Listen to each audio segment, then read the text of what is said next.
basically before you kind of, are confronted with the truth or confronted with a proposal, there's like this freedom that you have of options, right? It's this idea of freedom, right? And then once you find the truth and you study and you find that, okay, this actually is, you either have to submit to it or reject it.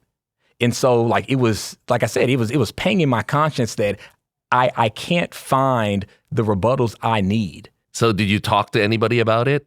So I began talking to him a lot, and then my best friend in college, who's now my son's godfather, he was raised Catholic, and like I said, we would kind of trade off going to masses. And I connected. I said, "Hey, man, I know in college I would kind of be telling you that we need to go to this church because mass is boring, because I didn't understand the liturgy." Yeah.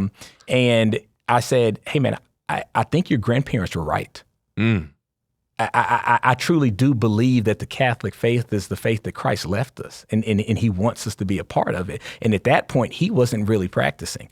He hadn't been to confession in 10 years, right? And so we began to have all these conversations, and it kind of hit that we both started building each other up.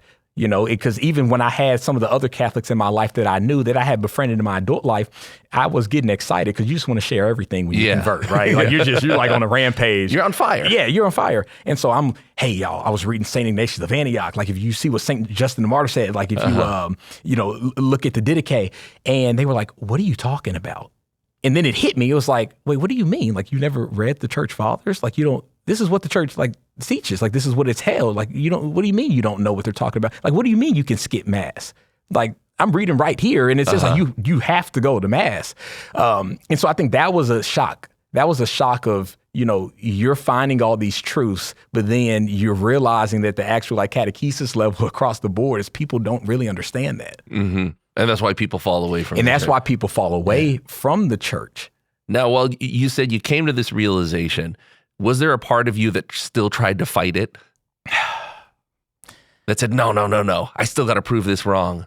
I still, because sometimes people dig their heels in. So I'm a really scrupulous person, right? And as a convert, it's hard because, you can get anxiety but in the same breath, it has helped my sense of urgency to holiness. And so when I found the truth, like I'm a committed person, I committed to it. I did. Okay. The hardest part was not necessarily committing to the church because it was undeniably true.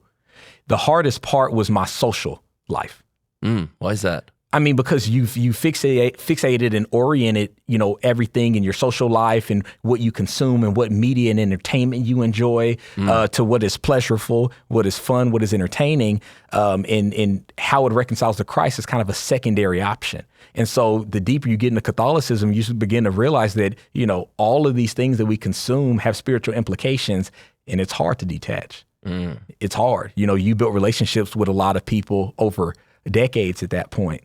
And that's who they fell in love with. And then now they're confronted with, well, I don't know who this Tyler is. Who is this guy?